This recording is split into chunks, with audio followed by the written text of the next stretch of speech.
All right, today we want to welcome Cris Johnson. Cris is the director of the Niagara Falls Hypnosis Center, a relatively new business in town. Hypnosis is something I know that many of my friends have said, I always wanted to try that. I got to stop smoking. I got to stop drinking. I got to lose weight. Well, as big of a fan of hypnosis as I am, I'm still overweight. I still drink, but I don't smoke, so that's good because I never started. But Cris, tell us. I know you're well, tell us a little bit about your background, and then get right into to what you do as a hypnotist, and what can we help the community get to know about your business. All right. Well, I actually started off as a performer.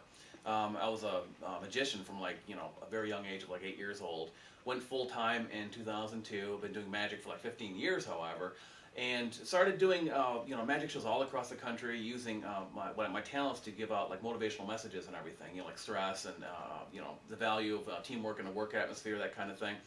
And then a fellow performer mentioned to me from Texas that he was getting into stage performing as far as hypnosis goes. I'm like, oh, that sounds really neat. So I saw one of his shows, was totally captivated by it, took some classes, started doing stage performing, and it was really a lot of fun. People do all these wonderful things and shows the creativity of the human mind and everything. And I don't do any dirty shows or anything like that. My stuff's all very, very clean. Well, how are you going to make money then? Dirty shows, But so I started doing that, and it was a lot of fun. And people started coming up to me after the show saying, "Hey, can you help me with this? Can you help me stop smoking? Can you help me lose weight? Can you help me with gambling addictions or pain control?" I get a lot of requests about pain control, so I'm actually taking a certification on pain control for hypnosis. But I digress.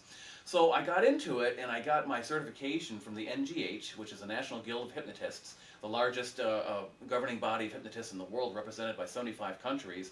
And when I learned the clinical aspects of hypnosis, hypnotherapy, and I'm not actually allowed to call myself a hypnotherapist in New York State, but that's technically what I am, but I'm actually just a hypnotist, But anyway... And what would you need to get that certification? Oh, I have the certification. It's just New York State doesn't allow me to call myself that. It's a medical community thing, but anyway. Anyway, I'm a clinical hypnotist. That's actually my title. And after hypnosis, I also got into NLP, neuro-linguistic programming, the study of language patterns, how language impacts us, and waking hypnosis, doing things without a formal trance state, for example. Really neat technology, and started getting into it more, helping people stop smoking and everything. And so I do all the things you would expect a hypnotherapist or a hypnotist to do. I help people stop smoking. Currently I'm running now 90% success rate. I've got videos on my website, www.niagarafallshypnosiscenter.com. And helping people with weight loss and everything. And I've got this incredible system for weight loss called the Hypnotic Gastric Band Hypnosis Weight Loss System, where using a lot of different techniques, we resolve inner conflicts. We actually apply the imaginary gastric band to your stomach, so your subconscious mind believes your stomach is smaller, so you feel full and less food. And using a variety of other techniques, we also teach habit control and conditioning, because when people have a habit that they are trying to get rid of, the habit is reinforced over a long period of time. It's like conditioning. You may have heard of Pavlov's dogs. The scientist Pavlov did this experiment with dogs where he would ring a bell, serve him food, the dog would salivate because he was anticipating the food. He'd do this over and over again. Ring the bell, serve the food, the dog would salivate. And after time, he took away the food, the bell would ring, the dog was still anticipating the food because of that trigger, that anchor, and he would start salivating. Well, people are the same way, not to compare us to dogs, but we've been conditioned over a long period of time for whatever habit is we're trying to break. So in addition to the hypnosis work, when people are actually in the trance and they're relaxed and their eyes are closed, I also give my clients different homework assignments and different exercises they can do to recondition themselves to make the good hypnotic suggestions I give them stick. Because a hypnotic suggestion is, on a very simple level, is similar to if a friend of yours says, "Hey, you should go see that new movie." And your friend is going to say this, you go, "Oh, I trust this," on a subconscious level, you're saying to yourself, "I trust him, maybe I'll go see that movie." Whereas if a stranger has to come up to you and say, "Hey, you should go see that movie," well, who's this guy? Yeah, I'm not going to listen to him. So a hypnotic suggestion is kind of like a suggestion for lifestyle change from a good friend. We get the analytical part of the mind out of the way, we give them some good suggestions, but then it's up to the client to reinforce things. So I give my clients reinforcement tips, tools, tricks, and techniques to have the suggestions stick and recondition themselves for permanent lifestyle change. Like when somebody is hypnotized if somebody actually goes through the actual gastric band surgery, they have a band applied to their stomach, and so the part of the stomach that accepts food is much, much smaller. So in hypnosis, I encourage the subconscious mind to believe the aspect that their stomach has actually been shrunk. because the subconscious mind will believe anything that it hears. That's why you can walk up to a 3-year-old, the subconscious mind is wide open. You can say to little Johnny, hey, I saw a dinosaur today.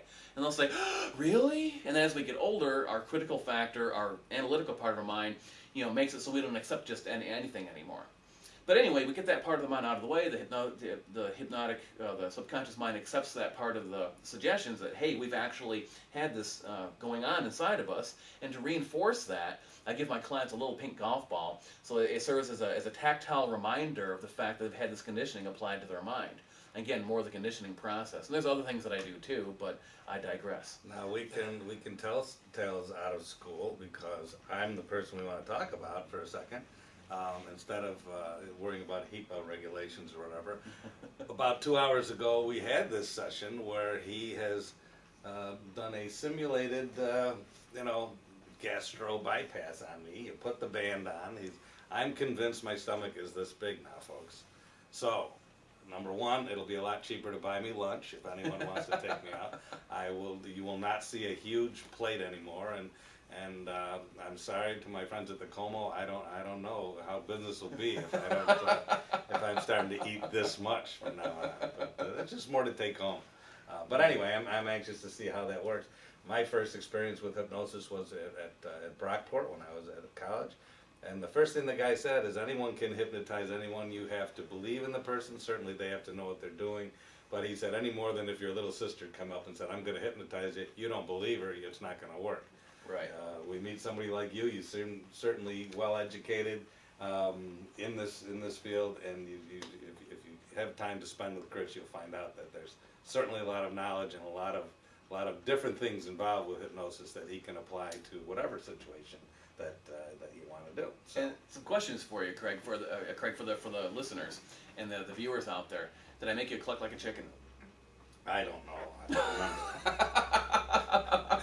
No clucking like a chicken. Okay. Did I hypnotize you to give me your car keys and empty your wallet? No. Okay. None of those things are true, folks. You can't hypnotize anybody to do anything you don't want to do. Leopard skin outfit. Yeah, I didn't get it, but I'm sure it'll work regardless. But, one other thing that I learned about the literalness of hypnosis, I actually was taught how to do self-hypnosis, and in the early 80s I was setting up an office in Chicago, Illinois. I'll try to make this quick. I was speeding everywhere I went, and the speed limit at the time was 65, but I was going like 85. Wherever I went, I would just take off and go. So I gave myself a suggestion that I would be comfortable going 65 miles an hour. I wasn't going to be in a hurry. I would be more relaxed. My foot would come off the gas when I reached 65. Any place I'd get within the area, I'd be there 3 minutes later than I would normally, and I'm reducing the risk. And gave myself all these great suggestions to drive at 65 miles an hour. And I found myself relaxed. I couldn't believe that I wasn't like right on the bumper of this guy's car and so forth. I came home and I would come home on the weekends and rent a car, and then I get pulled over for speeding, right? And I go, I couldn't be speeding. I've been hypnotized, and I'm fine. Well, I was doing 65 in a 40, and so the literalness of 65, my real suggestion should have been you'll be comfortable at 3 miles over the speed limit and you'll relax, or you'll be comfortable just reading the sign, finding out how fast you go. But no, I said 65, so, and I was ready to give him the whole thing, and I go, well, how fast was I going? And he said 65. I said, yeah, well, it's a 40 mile an hour speed limit. So, that's a great story. But it's literal stuff. So you can help some people. Lots of folks that we've talked to said, oh, I want to meet that guy because I've finally got to do something about my weight or my smoking. How do they get a hold of you? We'll certainly post your information on the hub, but how easy is to access your services? Very easy to access my services because I want to see people, I want to help people. 2 ways to get a hold of me. You can either visit the website at www.NiagaraFallsHypnosisCenter.com, all squished together, no hyphens or anything, NiagaraFallsHypnosisCenter.com, or you can call me directly. The office line is 716-940-8963. Probably didn't need to say 716, but I travel a lot, so I'm used to the area code thing. And another thing we talked about, Cris is thinking of putting together some programs for area business leaders. They may want to suggest doing programs for employees. Maybe you want to do a group thing that you would provide your employees at your place of work, or you can come to the hub and do it. where you could Yeah. work with a group and work on a group smoking cessation program or whatever. I know certainly many of the nurses in the hospitals all over the country. I think the Right. nurses are by per capita the heaviest smokers for some reason. Which is kind of ironic when you think about it. So Yeah. so before we bore anybody, and we'll leave you with this. I really from all of my studies and travels and things and reading lots of books and stuff on hypnosis, I'm intrigued and I'm very impressed with Chris's knowledge and his approach to things. And I think you would be too. So stay tuned to the Hub. He may also be back to talk a little bit more. And as I Articles and start such, to lose weight, and he may contribute some of his expertise and put it in articles for the Hub. So stay tuned for the Hub, but also get a hold of him if you want to get something changed. All right? All right, thank you, Craig. Thanks for coming.